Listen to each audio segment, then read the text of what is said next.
glad you're with me today. And first of all, I'd like to say happy 4th of July and happy 250th birthday to our wonderful country, United States of America. And this is actually what this video is about. Again, I am referring back to my parlor annuals. And this particular one is from 1849, and it's a description of the dawn of the American Revolution. It is by J.H. Tyler. You know, one of the things that strikes me as, and it certainly was true for this, oftentimes wars don't begin in places that you might think they would, like the bigger cities, like New York City or Boston, which was, of course, kind of the hotbed of radicals, if you will, revolutionaries, because they, the Boston Tea Party and all of that, and yet it didn't take place there. It takes place in Massachusetts, but in a very small town, a rural town. And that's the other thing, is all of a sudden you wake up and war is on your doorstep, literally, in front of your house or in the little town. And one can only imagine what was running through people's heads of all of a sudden it's like, oh, geez, they're here and it's happening. So let's read a little bit and see what is happening. And this was the morning of the memorable 19th of April, 1775. At about 3 o'clock upon that morning, the church bells in 2 quiet villages aroused the people from their calm repose. It was a ring of alarm, and it sounded fearfully shrill in the morning air as it summoned the innocent inhabitants from their peaceful homes, and some, alas, to a gory bed. All was bustle and confusion. People were flocking in from every quarter to defend, if possible, their wives, their children, and their homes.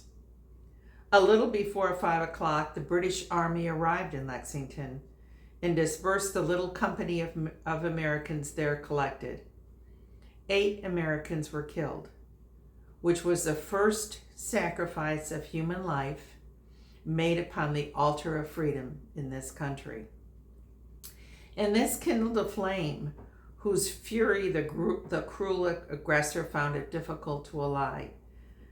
While these things were taking place at Lexington, the people of Concord were collecting together and making preparations to resist the enemy there. Then no timid hearts were found, but the threatening hour that had arrived banished all fear, and indignation kindled up in the fires of bravery and impelled them on in the defense of their rights.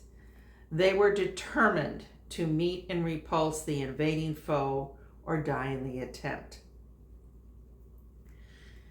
And a little bit further on, I'm not going to read everything about this. It says, at about 7 o'clock, the distant sound of the bugle and the drum fell upon their ears. In a few moments, the British Army were seen entering the village on the Lexington Road. The glittering arms of 800 soldiers, the flowers of the British Army, were now in full view. Yet they were undaunted, although so formidable an army was before them and their own number was so small. They were indeed surpassed in numbers, but not in valor. They resolved that the enemy should atone for the outrage they were committing in destroying their provisions and military stores. They were ready to pour out their own blood in the defense of their country.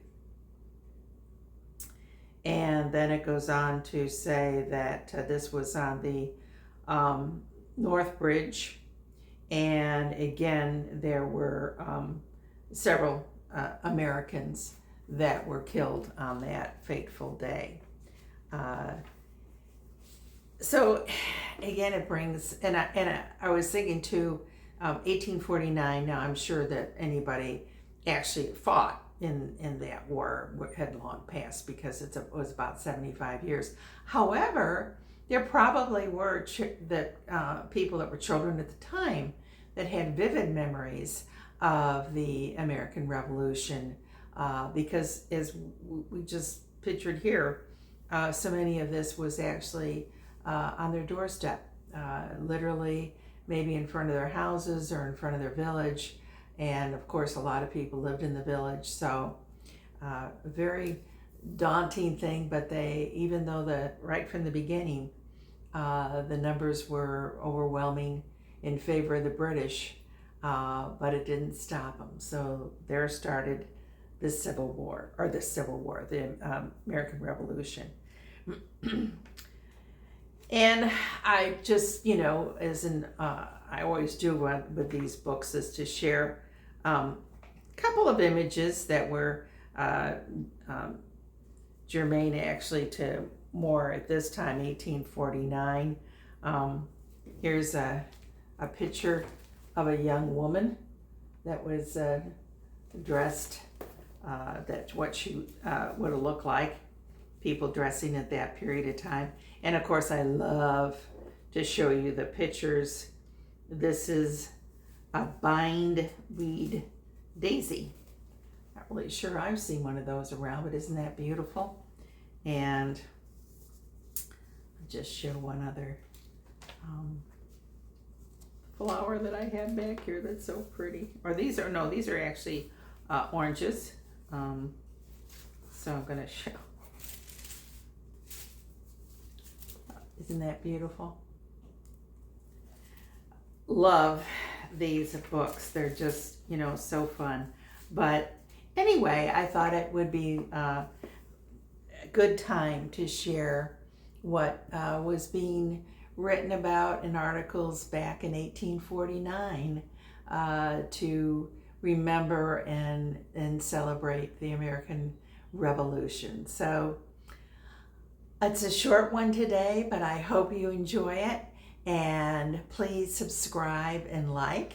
And I look forward to seeing you on the next episode. Thanks for joining me.